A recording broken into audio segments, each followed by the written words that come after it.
사무엘상 이제 26장인데요. 이제 거의 이제 사무엘상도 이제 마무리 이제 돼 가고 있는데, 오늘 특별히 다윗과 사울의 그 믿음의 그 차이를 좀 한번 좀 살펴보려고 하는데요. 누구나 한 번쯤은 좋은 일을 하면서 살아갑니다. 친구 숙제를 도와주기도 하고, 또 봉사활동을 하기도 하고, 또 뭐 복지기관에 기금을 뭐 낼 수도 있고, 또 어버이날, 또 아버님 뭐 부모님들 생신 때 뭐 집안일을 해주기도 하고, 미역국을 끓여주기도 하고, 나름대로 이제 좋은 일들을 할 수 있다는 거죠. 연인 사이에서도 뭐 기념일을 챙겨줄 수 있습니다. 100일 기념, 200일 기념, 뭐 1년 기념 해가지고 화이트데이, 발렌타인 뭐 해주고, 크리스마스고 뭐고 다 이렇게 이벤트식으로 하루하루 해줄 수 있죠. 이게 특별하게 어떤 특별한 날 뭔가를 이제 해주는 거를 이벤트 한다고 흔히들 말을 하는데, 매일 하는 일이 아니기 때문에 이벤트입니다. 매일 하면 일상이지만 어쩌다 한번 하게 되면 이제 이벤트라고 말을 하는데, 그 이벤트가 사람들에게 이제 가져다주는 뭐 감동도 있고 또 기쁨도 있는 것은 이제 희소성 때문에 그렇습니다. 자주 일어나는 일이 아니라 어쩌다 한번 일어나는 일이기 때문에 거기에 대해서 이제 기쁘고 또 설레기도 하고 또 감동과 즐거움을 주기도 합니다. 그래서 여자친구들은 뭐 하루하루 이벤트이길 바라고, 남자들은 뭐 이렇게 그날이 다가오는 게 두렵고, 뭐 이런 식으로 그 어떤 그 날들에 대해서 그렇게 정반대의 생각들을 하는 경우들도 있는데, 문제는 이벤트만으로는 살 수 없다는 거죠. 이 삶을 살아갈 때 이벤트 하듯이 어쩌다 한번 하는 그 일어나는 그 일로다가는 사실상 뭐 아무것도 이룰 수가 없습니다. 이벤트는 미덥지 않아요. 그 사람을 말해주지 않습니다. 이벤트 한 번의 사건으로 그 사람을 정의 내릴 수가 없어요. 그래서 사람들을 놓고 볼 때에도 우리가 좀 신중해야 됩니다. 이벤트성인 것들을 터트림으로 해서 그 사람을 판단하고 그 사람에게 우리 인생을 맡기는 것보다는 어찌 보면은 일상의 삶을 잘 지켜보는 게 중요합니다. 왜냐하면 이제 결혼하고 나면 그 엄청난 이벤트는 이제 아마 사라질 겁니다. 그렇게 되면 일상적인 삶 속에서 보여지는 모습이 더 중요하거든요. 그것이 어떻게 보면 이제 평생 자기가 봐야 될 그 사람일 수 있기 때문에, 그런 점에서 일상의 삶이 중요합니다. 여름방학 때 뭐 우리가 학생들도 그렇고 또 여름을 앞두고 많은 분들이 또 다이어트들을 하게 되죠. 그래서 쇳불도 당김에 빼렸다고 딱 결정한 날 밥 한 공기를 이제 반으로 줄이고, 그리고 이제 정말 단단히 마음을 먹고 다이어트에 돌입을 합니다. 그리고 뭐 운동화도 새로 사죠. 운동화 새로 사고 새로 운동복 입고 또 동네 한 바퀴를 또 열심히 땀을 뻘뻘 흘리면서 뛰어갑니다. 그리고 뭐 야식의 유혹, 뭐 이런 유혹도 이겨내면서 하루를 버팁니다. 그리고 그 다음 날도 또 열심히 운동을 해요. 또 열심히 동네 한 바퀴 뛰고 또 나름대로 다이어트들을 한다고 열심히 하는데, 안타깝게도 그 다음 날 비가 옵니다. 비가 와. 근데 또 엄마가 갑자기 부침개를 부쳐다가 놓고 먹으라고 그래요. 야, 이거 그래, 뭐 비도 오고 비 오는 날은 부침개니까 먹자. 그리고 이제 운동을 하루 쉬지요. 그리고 나서 그 다음 날 되니까 이틀 운동했던 게 이제 근육이 아파오면서 힘들어져요. 그래서 이제 다음 날은 또 근육도 아프니까 오늘 하루 쉬자. 그러면서 이제 또 다시 생각이 오만 가지 생각이 드는 겁니다. 그래, 내가 뭐 연예인 되는 것도 아니고 내가 무슨 이 나이에 또 다이어트를 하냐. 작심 3일이라고 또 이제 부침개 먹고 나니까 또 이마도 땡기고, 또 이제 운동 하루 이틀 쉬고 나니까 갑자기 또 작정했던 그 마음들이 다 이제 풀어지기 시작을 하면서 결국 여름날 만들려고 했던 그 몸매가 만들어지지 않죠. 그래서 이제 결국 다 숲으로 돌아가는 거예요. 원래 내 몸으로 다시 이제 원상복귀가 되고, 결국 이벤트성으로 하루 이틀 운동했던 것들은 이제 끝나버리는 거죠. 그러고 나면 아무것도 바뀌는 건 없어요. 내 삶이 그 이벤트성으로 한 번, 두 번 터트린 그 운동으로는 바뀌지 않는다는 거죠. 이게 사실 의미하는 바가 있어요. 우리 뭐 영어 공부도 똑같잖아요. 하루 이틀 뭐 열흘 정도 참 빡시게 공부하다가 다 집어치죠. 아무것도 바뀌는 게 없습니다. 삶이라는 게 만약에 큰맘 먹고 한번 터트린 이벤트성인 사건으로 내 삶이 바뀐다고 하면 얼마나 좋겠어요. 근데 그게 안 바뀐다는 거죠. 안 바뀌는. 이게 한 번씩 터트리는 것만으로는 삶이 바뀌지 않아요. 여러분 그 최수종이나 시원 이런 사람들도 이벤트를 많이 아내에게 보여주잖아요.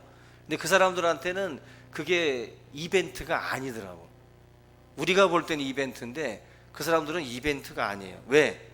일상이 그러니까 그게 이벤트가 아닌 거예요. 그 사람들은 억지로도 아니고 뭐 이걸 통해서 뭔가 즐기려고 하는 것도 아니고 그냥 일상적으로 그렇게 어떻게 보면은 감동을 주는 행동들을 그냥 평상시에도 자주 하니까 그게 우리가 볼 때는 이벤트지만 그 사람들은 일상인 거예요. 그러니까 안 힘든 거지. 근데 우리들은 그게 이벤트식으로 준비하려고 하니까 이게 힘든 건데 그게 정말 편안하게 일상처럼 그렇게 주어진다면 그게 어떻게 보면은 굉장히 강력한 거죠. 그게 엄청난 능력인데 일반적으로 보통 사람들은 그걸 보여주지 못합니다. 그래서 그 이벤트가 되지 않으려면 일관성이 있어야 돼요. 일관성 있게 보여주면 그 이벤트가 아니에요. 우리의 삶의 일상적인 삶이라고 볼 수가 있어요. 예배도 똑같죠. 예배도 여러분들 우리는 이 주일 52주를 꾸준하게 이렇게 나오고 또 금요기도에도 나오고 예배들을 나오는데 이거는 이벤트가 아니잖아요. 큰맘 먹고 한번 나오는 분들이 있어요. 그래서 막 모든 분들이 막 환영해줘. 오셨냐고 막. 좋은 거 아니거든 이거. 교회 왔는데 여러 사람들이 막 오셨냐고 막 반기는 분은 이분은 지금 이벤트 예배를 드리는 거예요 지금. 한번 놀래키려고 오는 거야 교회를. 우리들도 놀라고. 이분한테는 그 한 번의 예배가 이벤트예요. 근데 그런 식으로 드려지는 예배가 삶을 바꿀 수 있느냐? 힘들어요. 우리가 운동 한 번 한다고 안 바뀌듯이 그렇게 이벤트식으로다가 어쩌다 헨리의 성 72년이니까 70년만 한 번씩 돌아오듯이 그렇게 와서 드려지는 예배를 통해서 무슨 은혜가 쏟아지겠습니까? 우리가 신앙생활이라고 하는 것도 일관성이라는 게 있어야 돼요. 일관성이라는 게. 이벤트식으로 드려지는 그러한 찬양도 그렇겠죠. 우리가 찬양의 모임에 어떤 이벤트식으로 한번 드려지는 식으로 참여하고 그거로 다 끝나버리고 또 잠적했다가 하나님을 찬양하는 모습도 없다가 또 이벤트식으로 또 한번 터뜨리고 그거 하나님 앞에 그거는 이벤트에 그야말로 그냥 신앙은 그런 식으로 해서는 안 됩니다. 하나님 앞에 이벤트식으로 한 번씩 번쩍번쩍 불꽃놀이 튀듯이 그냥 그렇게 드려지는 찬양, 드려지는 예배는 그건 옳지 않다라는 거예요. 옳지 않다. 우리가 사람은 두 종류입니다. 평상시에 밥도 사주고 이게 사람들한테 잘해주는 분이 있어요. 그런데 어떤 분은 항상 터치페이고 항상 얻어먹기 좋아하는 분들이 있어요. 그러다가 좋은 일이 생겼어. 그래서 좋은 일이 생겨서 밥 한번 사. 근데 이 사람은 이벤트인 거예요. 그게 그 이벤트인 거예요. 이 사람은 좋은 일이 생겨야만이 밥을 살 수 있는 사람이에요. 그래서 이 사람한테는 계속 좋은 일이 생겨야 돼. 그래야만이 그런 행동들을 할 수 있는 거예요. 근데 어떤 사람들은 평상시의 삶이 대접하고 사람들에게 섬기는 것이 일상인 사람들이 있어요. 이런 사람들은 좋은 일이 생기면 조금 더 풍성해지는 거지. 조금 더 쏘는 거고. 일상과 이벤트가 이게 이렇게 좀 구별이 되는 거예요. 저와 여러분들의 삶도 좋은 일이 있어야만이 하나님 앞에 찬양하고 감사하고 그러는 것이 아니라 일상이 주님 앞에 찬양이고 일상이 주님 앞에 감사가 돼야 돼요. 감사가. 그래서 찬양도 평상시에도 이렇게 흥얼거리고, 오늘 우리 교회도 우리 뭐 CCM 너브도 있고, 요즘엔 뭐 CCM 너브 들어갈 필요도 없고 그냥 유튜브만 들어가도 얼마든지 찬양은 들을 수가 있고, 그죠? 얼마든지 우리가 좋은 찬양 찾아서 들을 수 있잖아요. 하나님 앞에 그런 아름다운 찬양을 날마다 드리고 날마다 감사하는 거, 이벤트식으로 그렇게 하는 성도가 아니라 정말 일상적으로 주님 앞에 드려지는 그러한 예배가 되어야 할 줄로 믿습니다. 오늘 우리가 살펴볼 이 두 사람, 다윗과 사울을 놓고 보면, 다윗은 믿음이 이벤트가 아니라 그냥 삶이에요. 삶. 그런데 이 사울 같은 경우는 달라요. 사울은 지금까지 여러분들 살펴봤듯이 다윗이 사울을 죽일 수 있는 상황이었을 때에도 사울을 죽이지 않고 그를 살려줬어요. 그러면 어떻게 합니까? 사울이 감동받잖아요.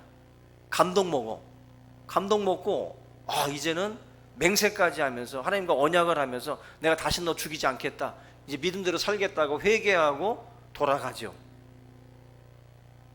근데 이벤트야 이게. 사울은 그때뿐인 거예요. 그때뿐이고, 또 돌아서면 또 분노가 치밀어 오르고 또 시기가 또 치밀어 오르고 그러면서 또 다윗을 또 죽이려고 합니다. 그러다가 또 이 다윗이 또 은혜를 끼치면 그때 또 뉘우쳐요. 또 회개하고 또 감동 먹고, 이제는 하나님께 또 맹세하고 다시는 너를 이제 죽이러 쫓아다니지 않겠다고 다짐을 또 합니다. 은혜 받은 거죠. 한마디로 이벤트예요. 그런 식으로다가 또 뻥 터뜨리고 나서 사울은 또 사라집니다.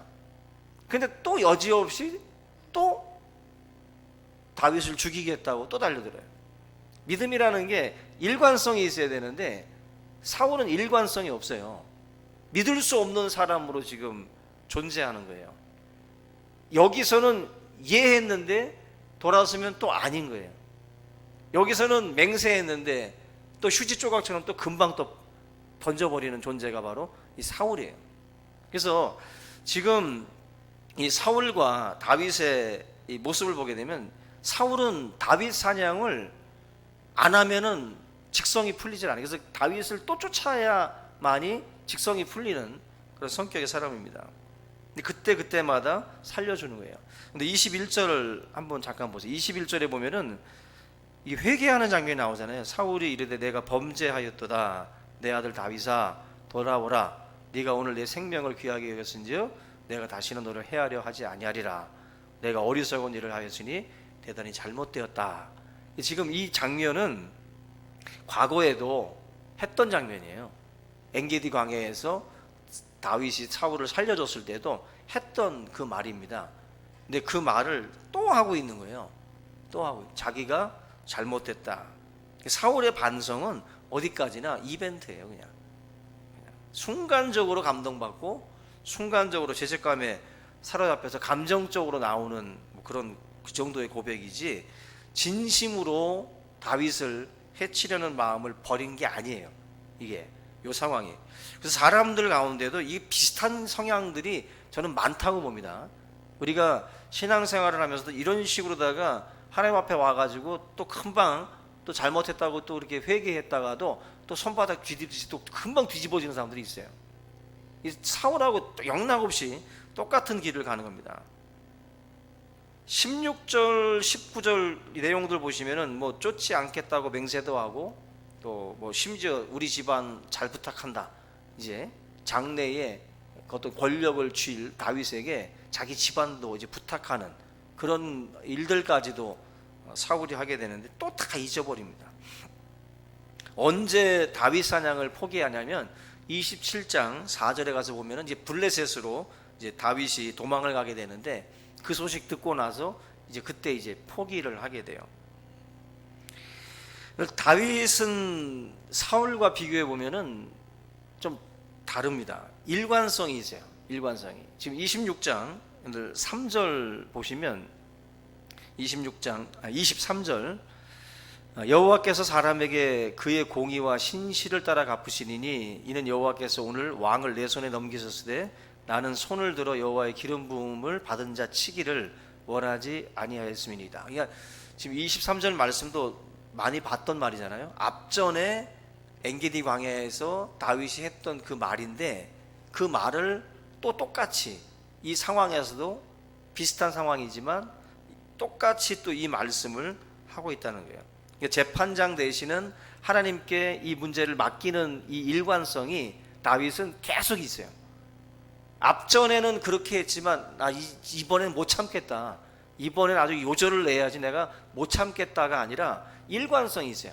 그냥 지금 사람들 앞에서 이렇게 멋지게 말해놓은 다음에 나중에 가서 뒤집는 다윗이 아니라 그때 했던 그 상황을 똑같이 이어가요. 옆에서는 계속 하나님이 주신 기회입니다. 이거 사울 빨리 죽이지 않으면 당신 평생 고생합니다. 빨리 지금 용단을 내려서 다윗을 부추겨서 사울을 죽이라고 계속 부추기잖아요. 그런데도 일관성 있게 하나님의 기름 부음 받은 자를 내가 칠 수 없다, 이걸 계속 유지를 해요. 지금 26장에서도 지금 이렇게 끝까지 그때 했던 고백처럼 똑같이 말합니다. 우리는 인간은 상황 따라 이게 바뀔 수 있어요. 이 계속 자기를 이렇게 압박하는, 스트레스를 주는 이 존재를 한 번, 두 번 봐주다가도 이게 나중에는 이게 폭발할 수 있거든요. 바뀔 수 있는데 다윗은 이거 지금 힘든 결정을 또 내리는 거예요. 처음에 사울을 살려줬을 때랑 똑같아요. 24장 15절 한번 보세요. 24장 15절 보시면 지금 하는 말하고 비슷합니다.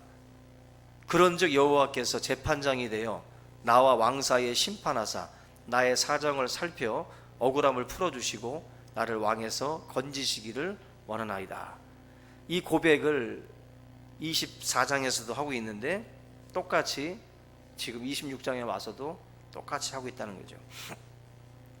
우리가 지금 이 다윗이라는 존재를 위대하다라고 보는 어떤 것 중에 뭐 이렇게 물맷돌로다가 골리앗을 때려 죽인 그게 위대한 게 아니라 정말 이런 부분이 위대한 거예요.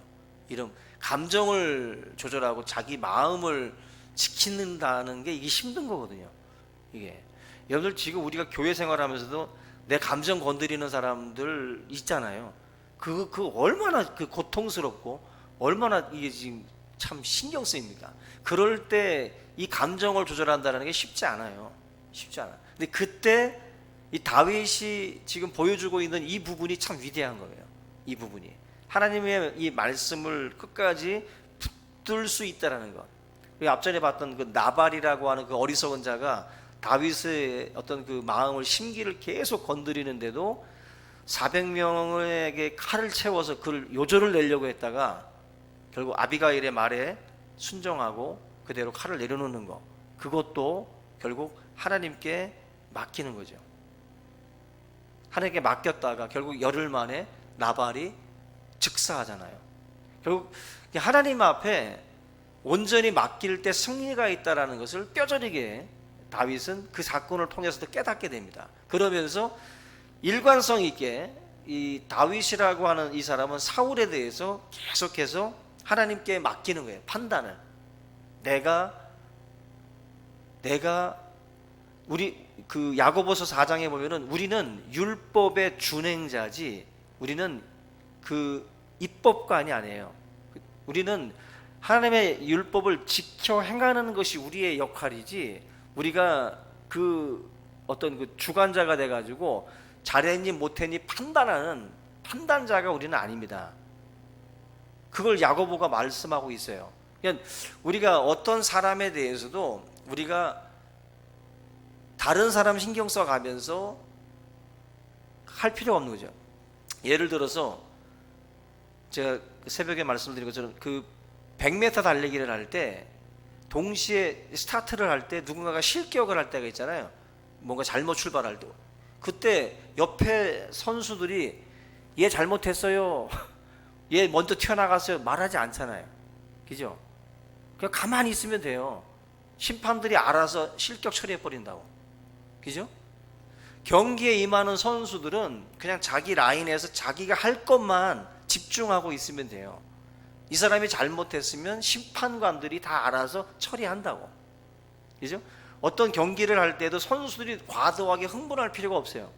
요즘에는 뭐 다들 VAR 다 이게 비디오 판독도 해서 다 판결을 내려버리잖아요. 그러니까 우리가 해야 될 역할은 상대방에 대해서 판단을 유보해야 됩니다.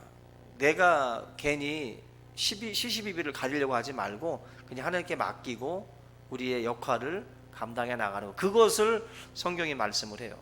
지금 다윗 같은 경우도 그런 방향으로 모든 문제들을 맡긴다. 한결같은 마음으로 하나님께 맡기고 있다는 거예요. 여러분들도 신앙생활 하면서 억울한 일 당할 때, 섭섭한 일 있을 때, 또 감정적으로 부딪힐 때 다윗의 이 방향으로 여러분들도 나가셔야 돼요. 하나님께 맡기세요. 하나님이 다 알아서 처리해 달라고 그렇게 의탁하는 기도들을 우리가 할 필요가 있습니다. 그래서 다윗의 믿음은 이런 면에서 이게 막 펑펑 터트리는 이벤트가 아니에요. 그냥 삶이에요. 삶 자체가 일관성 있게 쭉 나가는 거예요. 이게 거룩이고 이게 능력이라는 거예요. 이게 우리 성도들이 능력 있는 사람이 된다라는 것은 다른 게 아니라 일관성 있게 하나님의 말씀을 붙드는 사람이 능력 있는 사람이에요. 그게 능력 있는 거예요. 그게 바로 하나님의 마음에 합한 자가 되는 것이고, 한결같았기 때문에 결국 다윗은 그 열왕기서에 보면은, 역대서도 그렇고 다윗은 모든 왕들의 그 평가의 기준이에요. 그래서 그 여러분들이 그 열왕기서라든지 역대서들을 보면은 나오는 표현들이 있어요. 예를 들면 열왕기하 14장 3절에 보면은 아마샤가 여호와 보시기에 정직히 행하였으나 그의 조상 다윗과는 같지 아니하였으며, 정직히 행하긴 했는데 다윗과는 같지 않아. 다윗이 하나의 표준이에요. 기준이야. 근데 다윗의 수준보다는 떨어진다는 거예요. 아마샤가. 그 열왕기하 16장에는 아하스가 왕이 될 때에 나이가 20세라 예루살렘에서 16년간 다스렸으나 그의 조상 다윗과 같지 아니하여. 다윗이 하나님 앞에 기준인데 다윗보다는 모자란다. 히스기야가 그의 조상 다윗의 모든 행위와 같이 여호와께서 보시기에 정직히 행하여. 히스기야는 다윗과 같은 수준으로 비슷하게 표현을 해주고 있어요. 그러니까 지금 기준이 되려면, 기준이라고 표준은 바뀌면 안 되잖아요. 1cm가 오늘 다르고 내일 다르면 안 되잖아요. 이제 어떤 표준이라는 게 정해져 있어야 되는데, 그런 것을 다윗이라는 존재는 기준이 돼요. 그래서 하나님이 이스라엘의 역대 왕들을 평가할 때마다 이 다윗이라는 사람을 거론합니다. 그래서 좋은 왕들을 표현을 할 때는 다윗을 기준으로 좀 표현을 하고, 나쁜 왕들 같은 경우는 아합이라든지, 아합 같은 그 왕이 있잖아요. 그 포도밭 빼앗았던 그 아합이라는 이 왕을 기준으로 해가지고 어떤 악을 평가를 할 때 그렇게 평가를 합니다. 여러분들 어떤 기준이 돼야 되겠어요? 우리가 악의 기준이 아니라 선의 어떤 그 기준인 다윗과 같은 어떤 롤 모델이 돼야 되겠죠.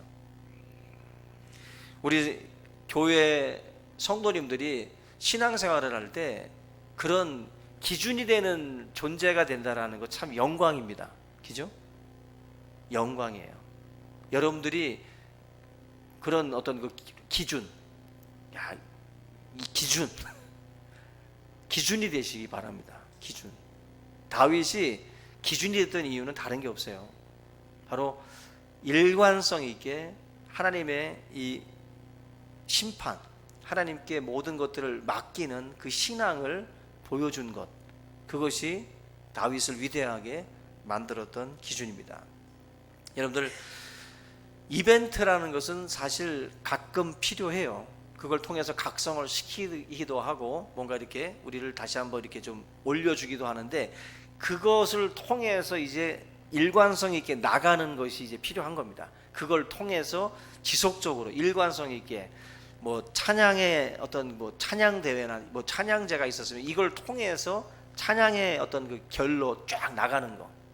그런 하나의 뭐 기도원을 갔다 왔다가도 그 은혜 받고 나서 이거 이벤트로 끝나면 안 되고 그 받은 은혜를 일관성 있게 쭉 나갈 수 있게 만드는 거. 그게 이제 우리한테 이제 필요한 거예요. 그래서 신앙생활을 하면서 뭐 이런 이벤트성의 어떤 행사들이 있을 때 거기에 참여하고 은혜를 받는 거 중요합니다. 그리고 그걸 통해서 저희들이 한 번으로 끝나지 말고 지속적으로 일관성 있게 그것이 이제 삶이 될 수 있도록, 이벤트가 아니라 삶이 될 수 있도록 끌고 나가는 것이 여러분들에게 필요하다는 거죠. 오늘 저와 여러분들의 신앙을 한번 돌아보고 그렇게 목사가 여러분들을 봤을 때 너무 반갑게 맞이하면 안 돼요. 보통 목사들이 반갑게 맞이하는 분들은 이벤트성 성도들을 반갑게 맞이하거든요. 너무 반가워가지고 안 됩니다. 그러면 대면 해야 돼요. 여러분들이 와도 그 정도 돼야지 너무 그렇게 제가 반기게 하면 안 됩니다. 근데 반기는 걸 또 굉장히 또 좋아하는 분들이 있어요. 아닌데 그게 여러분들이 정말 일관성 있는 신앙으로 하나님 앞에 설 수 있기를 주님의 이름으로 축원합니다. 우리 이 시간 찬양 한 장 같이 하고요. 오늘 이 말씀 붙들고 같이 한번 기도하겠습니다.